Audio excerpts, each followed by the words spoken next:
Welcome back. ظاہر صاحب پہلے چیف جسٹس صاحب نے کہا کہ جی یہ سیکورٹی وڈرا کریں آپ وی آئی پی سے. پھر بعد میں ایک دو ٹویٹ ہوئے مریم نے کیے اور پھر اسفندیار ولی نے کیے کہ ہماری جان کو خطرہ ہے تو آپ کی ذمہ داری ہوگی.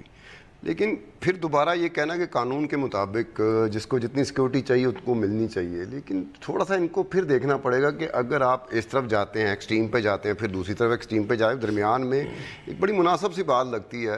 کہ آپ کو سیکورٹی کو دیکھنا پڑے گا. بہت ایک آبویس بات ہے, ایک جو لے مین ہے اس کو بھی پتہ ہے کہ اگر پولیس میں سے آپ انویسٹیگیشن سے لیتے ہیں, آپریشن سے لیتے ہیں تو یہ اللیگل ہے. آپ کو سیکورٹی لینی ہے وی اے پی کے لیے تو سیکورٹی ڈویژن سے لیں, سیکورٹی ونگ سے لیں. آپ لیتے ہیں انویسٹیگیشن سے یا آپریشن سے. اب انویسٹیگیشن آپریشن کا کام وی آئی پی سیکورٹی پرووائڈ کرنا نہیں ہے, اس کا تو کام ہے لا اینڈ آرڈر کی سچویشن کو مینٹین کرنا, ایک عام آدمی کی سروس دینا. جب وہ اس کی طرف چلا جاتا ہے تو ان کو سارے معاملات دیکھ کے کہنا پڑے گا کہ بھئی جو کوالیفائی کرتا ہے, جو کرائٹیریا ہے, جو بلو بک کہتی ہے, جو کتاب کہتی ہے, اس کے حساب سے آپ کو وہ کرنا پڑے گا. یہ نہیں کہ ایک دم آپ ایک ایکسٹریم سٹیپ لے لیں اور پھر دوبارہ دوسری طرف چلے جائیں.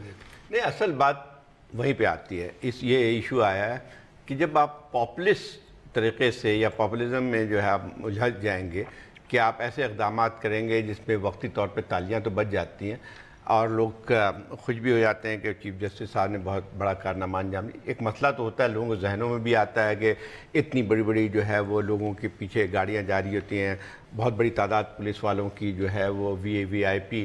سیکیورٹی پہ ہوتی ہے. تو یہ بات ایک پرنسپلی صحیح ہے, لیکن بات ہے کہ جب چیف جسٹس صاحب جب یہ کرتے ہیں تو یہ بات صحیح ہے کہ اس سے بجائے اس کے کہ وہ ایکسٹریم قدم اٹھاتے کہ آج سے یہ بند کر دو, وہ بند کر دو, سب آبویسلی آرڈر چیف جسٹس کا ہوگا تو اس پہ عمل درآمد بھی فوراً ہو گیا. 14,000 جو ہے پولیس والے جو ہیں ڈیوٹی پہ تھے. اب جو بات کی ہے وہ زیادہ سینسیبل نظر آتی ہے کہ بھئی کہ آپ جو ہیں اس کو چھوڑ دیں گورنمنٹ پہ, آپ صوبائی گورنمنٹ کو, یا کہ آپ صرف اتنی سی گائیڈ لائن دے سکتے ہیں کہ بھئی کہ آپ کو according to the law and rule چلنا چاہیے. لیکن بات یہ ہے کہ یہ خود ہی عجیب سا معلوم ہوتا ہے نا, لوگوں کا پھر اعتماد عجیب سا ہوتا ہے کہ آپ نے ایک بیانات داغنے شروع کر دیے سارے جگہوں پہ, سارے آئی جی پولیس نے بتایا کہ یہ ہو گیا. تو میرے خیال یہ کہ اس پہ تھوڑا سا پھر وہی بات آتی ہے. بات ہے کہ ایک تو سیکیورٹی کا ایشو کمپلیکیٹڈ ہے پاکستان کے اندر, کیونکہ تھریٹ لیولز رہے ہیں بہت ہائی, اور بہت سارے ہم نے ایسے واقعات دیکھے ہیں جس کے اندر اسیسینیشنز ہوئی ہیں. سو ایک نروسنس بھی ہے, so you have to keep that in mind. آپ اس کو وہ نہیں کر سکتے. مگر وہی بات دوسری یہ ہے کہ یہ سپریم کورٹ کو تو ایسی چیز میں پڑھنا نہیں چاہیے. یہ ایگزیکٹو کا کام ہے, اس کو اگر ریشنلائز کرنا ہے تو ایگزیکٹو نے خود ہی کرنا ہے اور انہی کو کرنا چاہیے. سسٹم کو ٹھیک کرنا چاہیے. یہ جو سویپنگ آرڈرز ہیں جو کہیں سے بھی آئیں ان سے کبھی مسئلہ حل نہیں ہوتا, اور ہمیں نہ دیکھنا چاہیے نہ ہمیں چاہیے, یا ہماری ایکسپیکٹیشنز لوگوں کی بھی نہیں ہونی چاہیے کہ اس قسم کے ریڈیکل اور سویپنگ میجرز کہیں سے یا آرڈرز آئیں. اگر یہی کہہ رہے ہیں کہ اس طرف سے سویپنگ میجرز یا سویپنگ سٹیٹمنٹ نہیں آنی چاہیے, تو جو سیکیورٹی پرووائڈ کرتے ہیں, جن کے آرڈر سے سیکیورٹی دی جاتی ہے, ان کو بھی تو سویپنگ سٹیٹمنٹ نہیں نہ دینے چاہیے. یعنی کہ آپ آتے ہیں 2018 میں آتے ہیں, آپ کا پہلا سپلیمنٹری گرانٹ 2.5 ارب روپے کا ریلیز ہوتا ہے سیکیورٹی کے لیے, اور وہ بھی جاتی عمرہ, ان کے مالٹون کے گھر, ان کے جو دفاتر ہیں 6, 7, 8 کلب روز, 90 شاہراہ قائد اعظم. دیکھیں آپ وہ دیکھیں, اس کے بعد ہر 6 مہینے بعد ادر دین دی بجٹری ایلوکیشن آپ کبھی 30 کروڑ روپے ریلیز کر رہے ہیں, کبھی 36 کروڑ روپے ریلیز کر رہے ہیں. 25,000 کی اسٹرینتھ لاہور کی ہے, 11,000 کی اسٹرینتھ کو آپ نے سیکورٹی پہ لگا دیا, اور 11,000 میں 4,000 کی اسٹرینتھ جاتی عمرہ میں کام کر رہی ہے. آپ کی 160 جو موبائل گاڑیاں ہیں آپ نے سیکورٹی کے لیے دے دی ہیں, جو کہ اسٹیٹک ڈیوٹی پہ ہیں. اب دیکھیں نا, اب وہاں کی طرف سے آئے گا تو ہم بھی دیکھتے ہیں کہ یار یہ ہو کیا رہا ہے. دیکھیں پھر اس کا مسئلے کا حل ہم ان کو ووٹ آؤٹ کر کے کر سکتے ہیں نا. میرے کہنے کا مقصد یہ ہے کہ جب چیف جسٹس یہ فیصلہ کریں گے, اس کے بعد اگر کوئی سیکیورٹی کا انسیڈنٹ آئے گا, اگر کوئی سیکیورٹی کا انسیڈنٹ ہوگا, اگر سیکیورٹی کا انسیڈنٹ ہوگا تو پی ایم ایل این کو صرف موقع ملے گا ٹو اٹیک دا جوڈیشری. میں اس کانٹیکسٹ میں کہہ رہی ہوں کہ فائدہ کوئی نہیں ہے نا, مسئلہ تو حل نہیں ہوگا اس طرح. ستار, دو الگ الگ بات تھی نا. ایک آپ نے ایک ایشو کو اٹھایا جو کہ اس پہ ڈیبیٹ بھی ہوتی رہی ہے, اس پہ بات بھی ہوتی ہے, پریس میں بھی بات آتی رہی ہے کہ جو ہے ٹھیک ہے, ایک تو سیکیورٹی لازم ہوتی ہے, جیسے آپ بات کریں گے یہ دور جو ہے وہ دوسرا دور ہے. مطلب اگر اسفندیار ولی کے اوپر سے اگر سیکیورٹی ہٹائی جاتی تو غلط بات ہوگی. ایک شخص اسفندیار ولی نہیں، سوری میں اگر ایک اور ایگزامپل ایڈ کر دوں، ڈون میں ایک سٹوری چھپی تھی جس کے اندر انہوں نے لاہور کے جو ایڈیشنل اور سیشنز ججز تھے وہ کہہ رہے تھے کہ ہمارے کورٹ رومز کے باہر جو ایک پولیس کا وہ گارڈ کھڑا ہوتا ہے وہ بھی ودرا کر لیا. اب ان کی بھی سیکیورٹی ایک ایشو تو ہے نا. بات آپ کی ٹھیک ہے، مجھے ایک بریک لینی ہے، لیکن بریک سے جاتے جاتے ایک میں بات کروں گا کہ غلام بلور صاحب تھے فیڈرل منسٹر ریلوے کے. جب وہ فیڈرل منسٹر نہیں رہے تو ریلوے کے کانسٹیبل اور دو ہیڈ کانسٹیبل کی ڈیوٹی لگا دی گئی ان کی سیکیورٹی کے پروویژن کے لیے. جب 2013 کے الیکشن کیمپین میں ان پہ اٹیک ہوا سوئسائڈ کا تو غلام بلور تو بچ گئے، لیکن وہ دو جو ریلوے کے پولیس اہلکار تھے وہ شہید ہو گئے تھے. اور وہ جب آڈٹ میں ابھی آ کے پوائنٹ آؤٹ کیا گیا ہے کہ آپ نے 30 لاکھ جو کمپنسیشن دی ہے ریلوے نے وہ غلام احمد بلور سے لی جائے، کیونکہ اس وقت وہ انٹائٹلڈ نہیں تھے، اس وقت وہ آتھرائزڈ نہیں تھے، ان کو کس نے سیکیورٹی دی. یہ معاملات بھی ہمارے ساتھ ساتھ چلتے رہتے، اس پہ ہم نے دیکھنا ہے. اس کے بعد ہم بات کریں گے کے الیکٹرک اور سوئس ہیدرن گیس کے حوالے سے.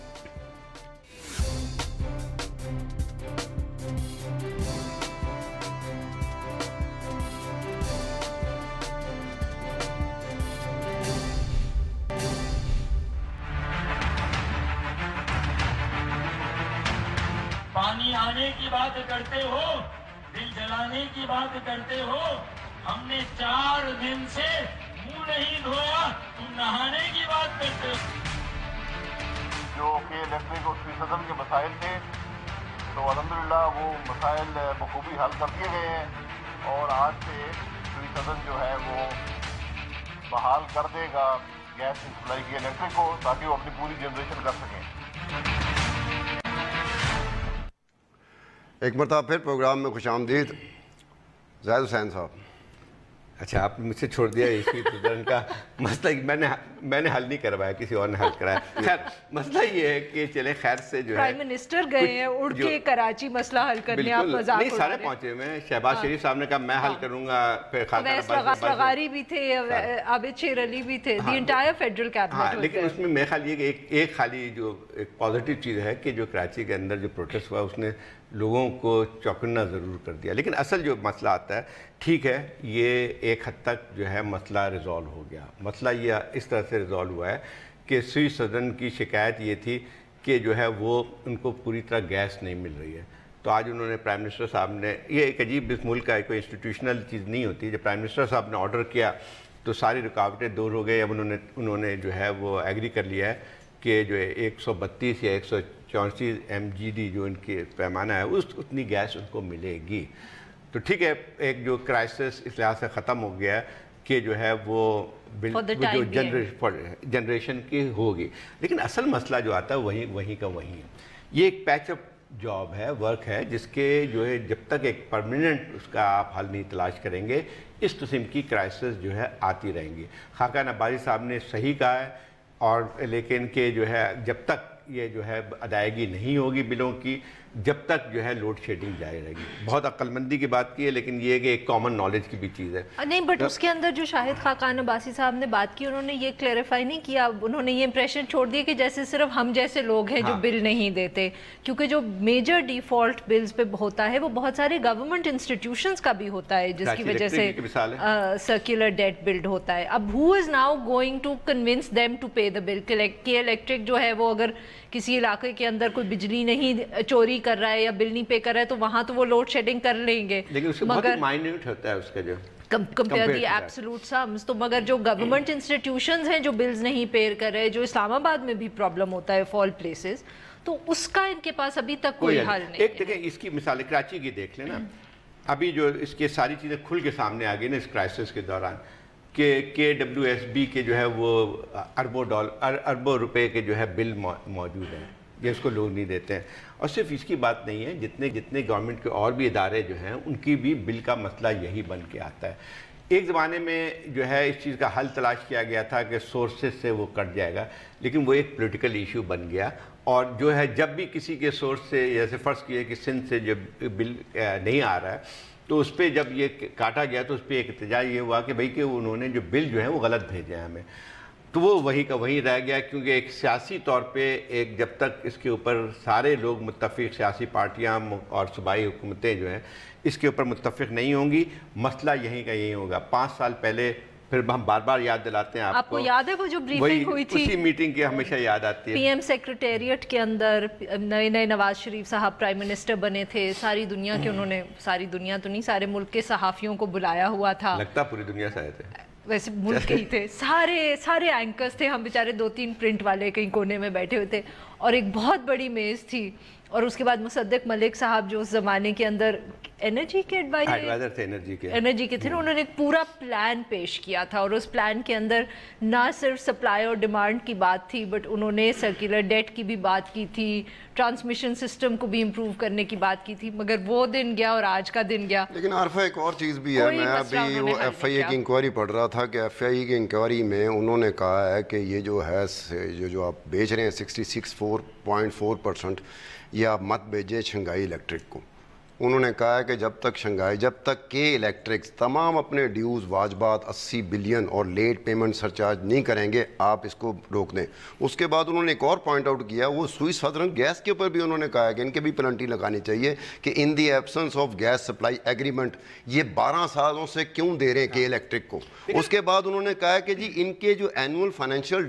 اسٹیٹمنٹس ہیں ان میں ٹیلی نہیں ہو رہا. وہ کہہ رہے ہیں کہ جی 2011 سے 2013 کا جو کے الیکٹرک اینول فائنینشیل اسٹیٹمنٹ ہے, اس میں وہ کہہ رہے ہیں کہ 56 ارب کی ہم نے گیس خریدی ہے سوئی سدرن سے. تو سوئی سدرن کی اینول فائنینشیل اسٹیٹمنٹ کہتا ہے کہ 90 ارب کی ہم نے گیس بیچی ہے. وہ ایف آئی اے جا رہی ہے کہ جی نہ صرف کے الیکٹرک سے کہا جائے اور شنگھائی الیکٹرک کو روکا جائے, بلکہ سوئی سدرن کے اوپر بھی آیا جائے. مجھے ایک بریک لینے کا کہہ رہے ہیں, بریک لیتے ہیں, بریک کے بعد جائیں گے اور بات کریں گے افغانستان پہ جو ایک دہشت گردی کا حملہ ہوا ہے جس کی ذمہ داری آئی ایس نے قبول کی بھی.